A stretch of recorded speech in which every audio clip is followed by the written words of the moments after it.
Hi, guys. We're going to finish up our read aloud of Mouse and the Motorcycle today. So, very exciting, but at the same time, it's sad to finish a good book. We're going to head over to the camera so you can watch the book while I'm reading and watch the pictures as well. Oh, my. Lots of things open here, guys. Sorry about that. All right, let's go here. All right. So we are on chapter 13. We're going to be finishing up the book. Remember, he found an aspirin tablet in that room, and then he climbed up and got the ambulance and woke up the dog so that they would open up the elevator, and he drove over there, got the aspirin tablet, and jumped back on the elevator and is heading back. All right. Chapter 13, a subject for a composition. So a composition like a writing project. Ralph was a hero in the mouse hole that night. His admiring relatives gathered around begging to hear the story of his adventures. Ralph could not help bragging a little as he told the story of his travels, beginning with the search of the second-floor rooms, skipping the part about the teacher trapping him under a drinking glass, and ending with Keith's taking the aspirin and finally falling asleep. "But are you sure it really was an aspirin tablet?" Ralph's mother could always find something to worry about. "Are you sure it wasn't some other kind of pill?" "Keith put it on the bedside table and refused to take it until his mother saw it," explained Ralph. At first his mother and father got pretty excited and thought he was out of his mind from fever when he started telling them there was an aspirin on the table. Then, when they saw the pill and could tell from the letters on it that it really was an aspirin, they decided the night clerk must have found it and brought it up. They thought the windows rattled so much they did not hear his knock. "Oh, Ralph, I'm so proud of you," said his mother, with a sigh of relief, while his brothers and sisters and cousins stared at him with shining eyes. Good work, Ralph. I didn't think you could do it," said Uncle Lester heartily. That's not very nice, is it? I feel much better about room service now that we have left an aspirin for a tip," said Ralph's mother. "I feel that at least we have done the right thing." "Our Ralph is growing up," said Aunt Sissy. "Yes, Ralph is growing up," agreed his mother with a sad note in her voice. "It's hard to believe. It seems only yesterday that he was a tiny pink mouse without any hair." Naturally, this embarrassed Ralph, but now that his mother had finally admitted he was growing up, he decided to make the most of this moment. "Now, can I go down to the first floor by myself?" he asked eagerly. "We'll see," said his mother, looking worried once more. "Nonsense," said Uncle Lester. "Of course he may go. Ralph has shown that he can be a very responsible mouse." "I guess you're right," agreed Ralph's mother nervously. "Oh, boy," exclaimed Ralph. "Tell us again how you climbed on the vine and the owl nearly got you," begged a cousin. "No, tell us again how the ambulance got stuck in the crack," said another. "No, tell the part about how you got the dog to bark," pleaded a third. The only bad thing in the evening for Ralph was the fact that he had not found the motorcycle on his travels through the hotel. Keith slept soundly, and the next morning, although he still had a temperature, Ralph was pleased to see he was feeling much better. "Do you hurt any place?" Mrs. Gridley asked anxiously, after she had given her son an aspirin brought by the milkman. "Is your throat sore? Does your stomach ache?" Keith shook his head. "I just feel sort of tired." "He's going to be all right. He must have picked up a bug someplace," said Mrs. Gridley to her husband. "A day in bed with plenty of fluids, and he'll be back on his feet. Again." Mr. Gridley nodded. "Do you feel like eating any breakfast?" he asked Keith. "We can order something for you from room service." Keith brightened. "Can I really have something sent up from room service?" he asked. When his father assured him he could, he slumped back into the pillow. "But I'm not hungry." "Some orange juice would be good for you," suggested his mother. "All right," agreed Keith, and then added as if he suddenly had an inspiration. and bacon and toast and jelly. Your appetite seems to have come back in a hurry, remarked Mr. Gridley as he picked up the telephone and asked to be connected with room service to order. He thought breakfast for his son. As soon as the adults had gone, Ralph popped out into the room. Hi, hi, said Keith. Thanks a lot for the aspirin. It really helped.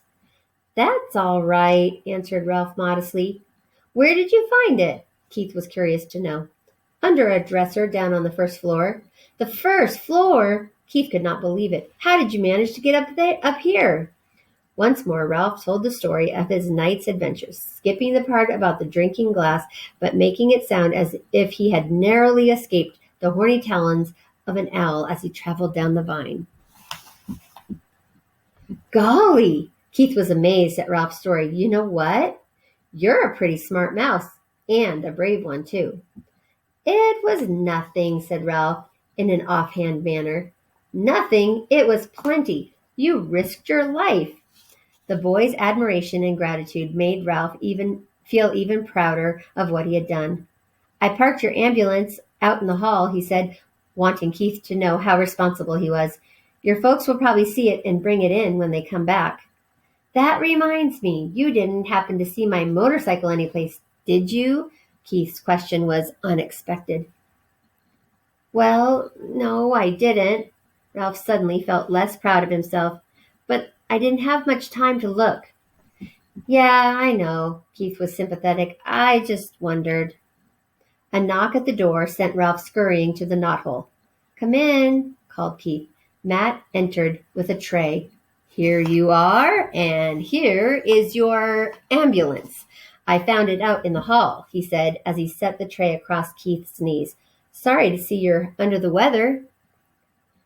Thank you. I'll be all right. Keith handed Matt a coin his father had left for a tip. And thanks for bringing in my ambulance. Matt pocketed the coin. Thank you, he said. And by the way, this doesn't happen to be yours, does it? He pulled the little motorcycle out of his pocket. Ralph was so excited he almost fell out of the knothole. Hey! Keith sat up straight, rocking the orange juice on his tray. It sure is. Where did you find it? In a hamper of linen that had been chewed by mice or by a mouse. It fell out when the housekeeper was showing us the damage that had been done. I picked it up before anyone noticed it. Gee, thanks. Thanks a lot. Keith accepted the motorcycle and set it on his tray. It's my favorite. I didn't like losing it. I wonder how it got into that hamper of linens, mused Matt. Keith grinned but said nothing. Old Matt rubbed his chin and stared at the ceiling. I don't suppose a certain irresponsible mouse happened to ride it into a pile of sheets and pillowcases and get tangled up and dumped into the hamper? Keith tried not to laugh. I don't know any irresponsible mice, he said. Only one responsible mouse. Say, how did you guess? There isn't much around this hotel that escapes my attention, said Matt, and I saw that mouse out in the hall with the little motorcycle. I imagine he's a regular speed demon. Ralph could no longer stay out of the conversation. I'm fast, but I'm careful. I haven't had an accident yet, he boasted, and added hastily, recalling his fall into the wastebasket. At least not since I learned to ride the motorcycle. If there is anything I can't stand, it's a cheeky mouse, reported Matt good-heartedly. What do you call getting tangled up in a lot of linen? What I mean is, I didn't crack up in the motorcycle, said Ralph with dignity. He's not cheeky, defended Keith. He's brave. You aren't going to tell the management about him, are you? What's the use, said Matt.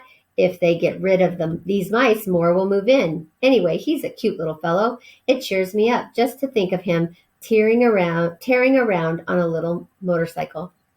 If only I could, thought Ralph. There followed an unusual pleasant day for the mice. Keith stuffed the bacon and toast and jelly through the knothole.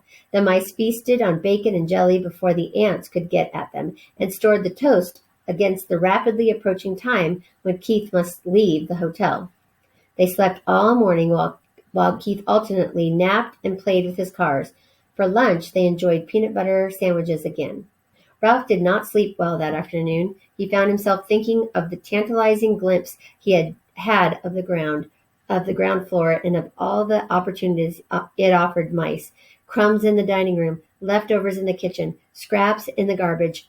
He lay daydreaming on a pile of shredded Kleenex. He could see himself on the first floor pilfering crumbs in the dining room at night after the guests were in bed. And from the dining room, he would go to the kitchen right past the night clerk, who was sure to be asleep. If only he could make the trip on the motorcycle. The thought of the motorcycle put an end to Ralph's dream and made sleep impossible.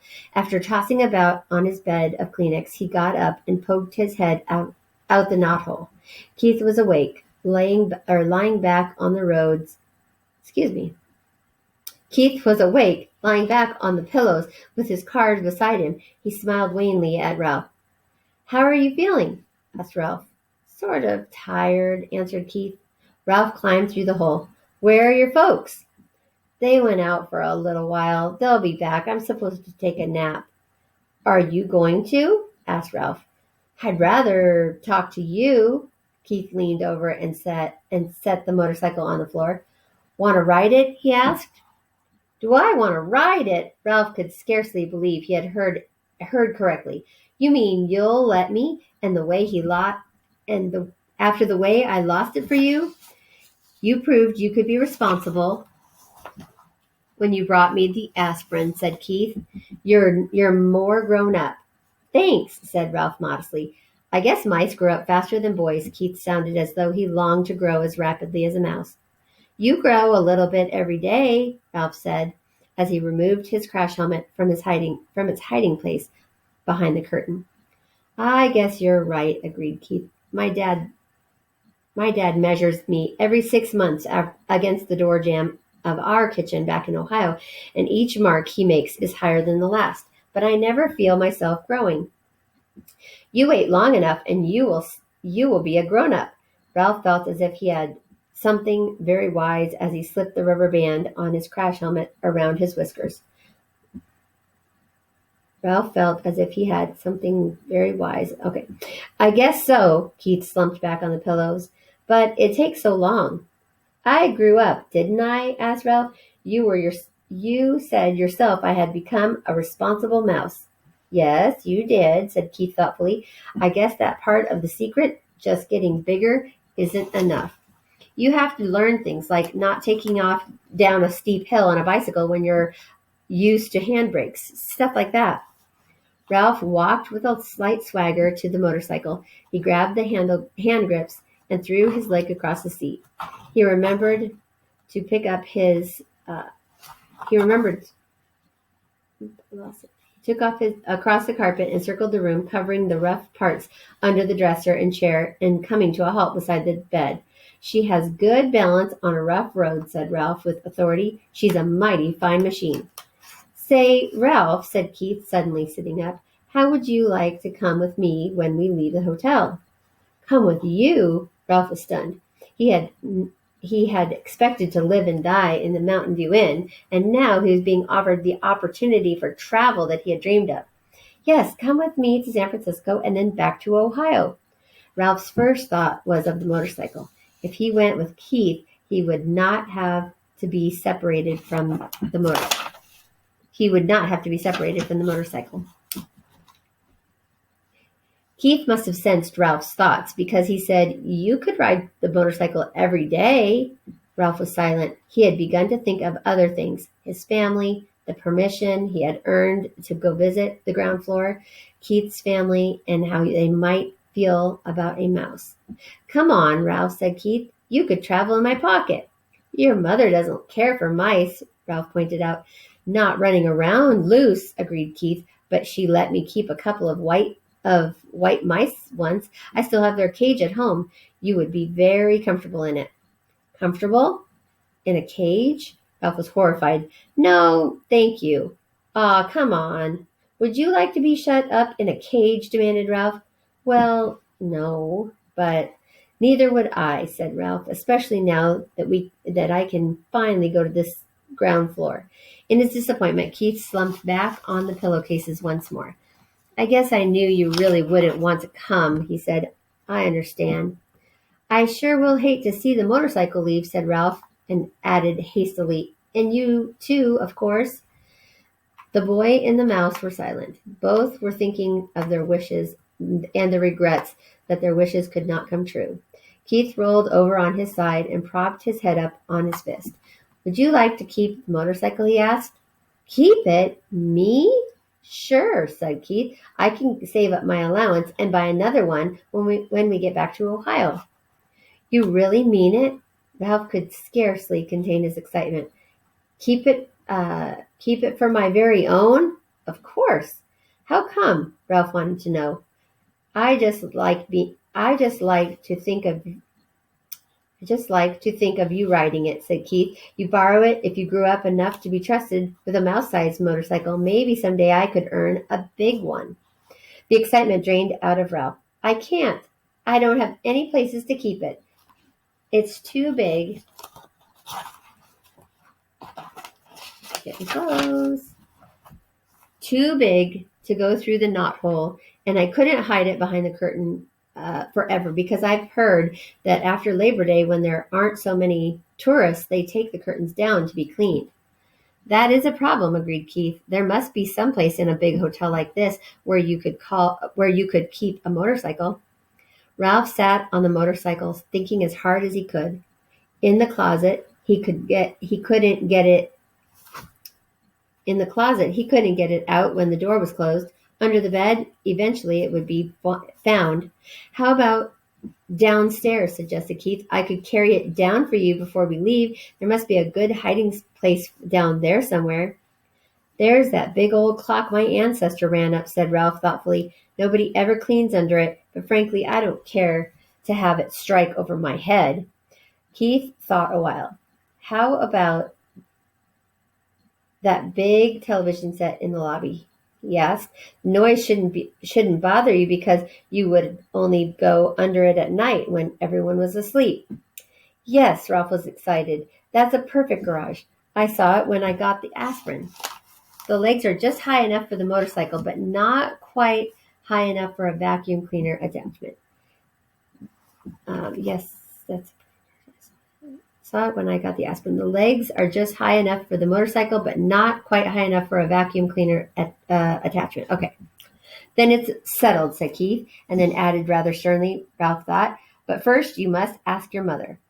Ralph dismounted and ran to the knothole. He was several minutes before he returned to announce in triumph, she says I can keep the motorcycle if I promise to drive carefully and wear my crash helmet every single time I ride it.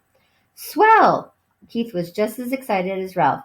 When we check out, I'll hide it for you while my folks are busy paying the bill. I can't thank you enough. Ralph fastened his crash helmet once more. I never thought I would have a motorcycle of my very own. Keith lay back on the pillow and smiled at the mouse mounting the motorcycle. It will be fun thinking of you riding around that big old lobby when I'm back in Ohio this winter going to school. And when the teacher asks us to write a composition about our summer vacation, I can write about meeting a brave mouse named Ralph who rode a little motorcycle. I'll tell about your... Let me see. I kind of cut out. I'll tell about you bringing the aspirin, except I'll have to call it a pill because I can't spell aspirin. Of course, the teacher won't believe it, but she'll probably say I show imagination. Ralph felt proud to think he was going to be written about in a composition in far-off Ohio. Pub. He grabbed his tail, gunned the motor, and took off, heading for the threadbare parts of the carpet that made such a good speedway. Round and round he sped, faster and faster until his whiskers blew back and he was filled with the joy of speed. He longed to wave to Keith, but he realized a good driver must keep both paws on the hand grips. He glanced up and rooted that Keith's eyes were closed. The boy had fallen asleep with a big smile on his face. Keith dragged his heels to brake the motorcycle. Excuse me, not Keith. Ralph dragged his heels to brake the motorcycle. Quietly, he parked it beside the bed, and quietly he removed his crash helmet and hid it behind the curtain. He did not want to disturb the sleeping boy. Ralph could wait to ride the motorcycle.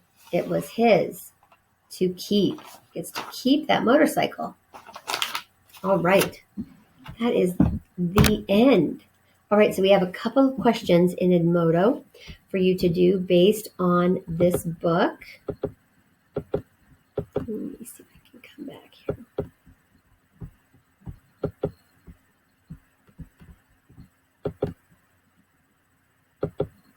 All right, so we finished with Mouse and the Motorcycle. We're going to you can do the quiz today or you can try it tomorrow. I'm going to set it up for today, but you can certainly do it. Excuse me. You can certainly do it tomorrow, tonight, on Sunday. As long as I have it by Sunday at 5 o'clock, we should be just fine. All right, I hope you guys enjoyed it.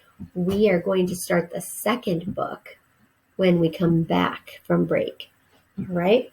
So that will be exciting to get to know Ralph even better. All right, guys. Thank you. And I will see you either in reading interactive notebook or in our math lesson, whichever one you are ready to do next. All right, guys. Have a fabulous day. And thank you so much.